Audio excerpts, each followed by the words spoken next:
Transgender swimmer Lia Thomas's 2024 Olympic dreams are over. This week, Thomas's challenge against rules that stop her from competing in elite women's races failed. The Court of Arbitration for Sport dismissed Thomas's request for arbitration with the World Aquatics governing body. For context, World Aquatics banned transgender women who have been through male puberty from competing in women's races. Thomas had asked the sports court to overturn the rules, saying they were invalid, unlawful, and discriminatory. Thomas, who was the first transgender woman to win an NCAA swimming championship, called this week's ruling deeply disappointing. In a statement provided by her legal team, Thomas said, quote, "Blanket bans preventing trans women from competing are discriminatory and deprive us of valuable athletic opportunities that are central to our identities. The CAS decision should be seen as a call to action to all trans women athletes to continue to fight for our dignity and human rights." And so I know this got so much attention that Lia Thomas, she's dominating women's swim, but actually 27 records were broken at the NCAA swim championships this past year, and Lia Thomas didn't break a single one. I just wish we could focus on women's sports wins. That's crazy to break 27 records and to be focusing on someone whose time in so this was 2022, her March 21st time was not even in the top 50 of all time. And in the last 9 years, she would not have won this meet in 6 out of 9 of them. So she's still very much, competitive with the other women, but by no means is dominating in the sport. And I think we should focus, on the records that are broken rather than her performance. But if we compare to Lia Thomas's times to Will Thomas's times, which was what he went as when he identified as a man, we see that someone who was incredibly mediocre and actually not a very good swimmer now becoming competitive in the women's category because of the biological advantage that he has over his peers.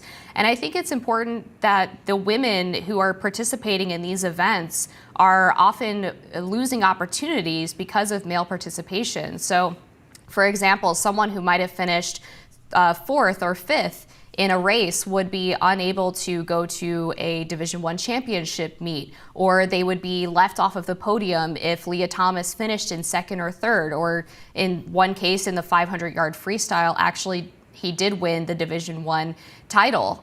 So there is an unfairness here that I think is quite obvious, and I think the World Aquatics organization made the right decision. Now, I think what's interesting too is that the World Aquatics group did create an open category for transgender swimmers to compete in to avoid this unfair competition in the Swimming World Cup, and no entries were received. Not a single transgender athlete signed up to participate in that open category. They only wanted to compete in the category where they had this biological advantage as a man competing against women. So, I mean, I don't know what else the World Aquatics group can do here to try to be more accommodating to transgender swimmers. I really appreciate Skylar Baylor's opinion on all of this. Skylar was recruited to the Harvard's women's swim team when, he was in high school, and was, biologically, or not biologically, but was a cisgender woman at the time, and then decided to transition and become a man. And so decided to change and be a part of the Harvard men's swim team and competed for 4 years there. And I think, when we draw upon his perspective on Lia Thomas, is this analysis of, sure, she's been an athlete since she was 5 years old. She's worked very hard on all of this. And we can't really compare, her record as she matures as an athlete to her record earlier in her career, right? Usually athletes, the more they train, the more official coaching they have, the better they get. And when someone transitions, we find that they lose a lot of, some of the strength given to them through the testosterone hormones in their body. And that when you take the hormones to transition and you receive the hormone therapy, that a lot of the same, athleticism that's afforded to you from the testosterone diminishes. And so there's significant changes where after 1 year of hormone therapy, we see studies show that the push-up times and all sorts of strength tests are completely gone, any advantages of someone who is naturally, born a male. And then we see after 2 years, the time that someone takes to run and do sort of these, fastness tests diminishes, but we still see a difference of about 12%. So maybe a few more years is necessary. But I do think this kind of, blanket ban of no one who went through puberty is limiting, because a lot of kids don't have their minds fully made up about gender until after puberty. They don't take the puberty blockers. And so does that mean they never get to compete in athletics? Because as you said, there's just not enough transgender athletes to justify, their own category, not to mention the differences between, a male to female transition and a female to male transition competing with each other. It just doesn't make much sense. So I would like to see them really look at the science and get precise about what the requirements are in terms of, someone who transitions, how long they have to be in the hormone therapy. Yeah, I mean, even if we consider that hormones can potentially reduce athletic performance to a certain percentage, which I've looked at those studies and I'm not super convinced by them, to be honest with you. And we can get into the reasons why in a different debate. But we also know that puberty does confer natural biological advantages to men that can't be diminished by hormones. For example, things that are incredibly relevant to swimming are things like height, wingspan, shoe size, hand size, all of these things that can make someone much more dominant in the water.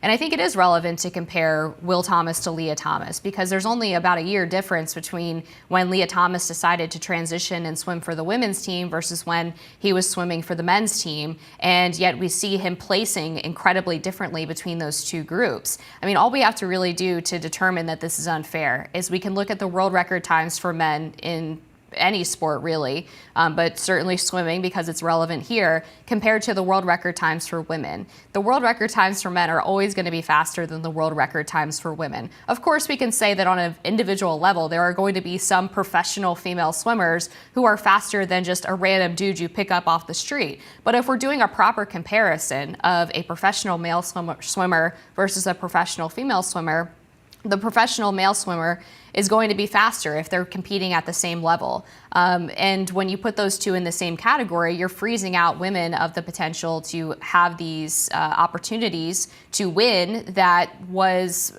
really a big part of the reason why Title IX was created in the first place. And one of the other issues outside of the fairness of competition that came up with Lia Thomas's inclusion on the University of Pennsylvania women's swim team was that his teammates were not consulted about him changing in the locker room with them. A lot of them felt very violated by the fact that they did not have to give consent in order for him to be exposing his male genitalia to them. One of the swimmers on that team, Paula Scanlon, testified to the fact that she was a prior victim of sexual assault.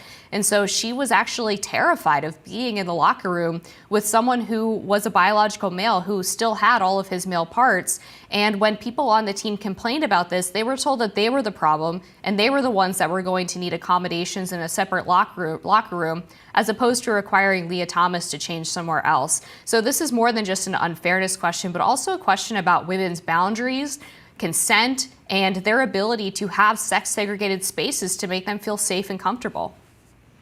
Yeah, I don't know, as someone who was on a college sports team and has changed with women in the locker room, I mean, some of the women are gay, some of the women are looking at other women sexually, but not in a locker room, not when you're, playing, a sport together.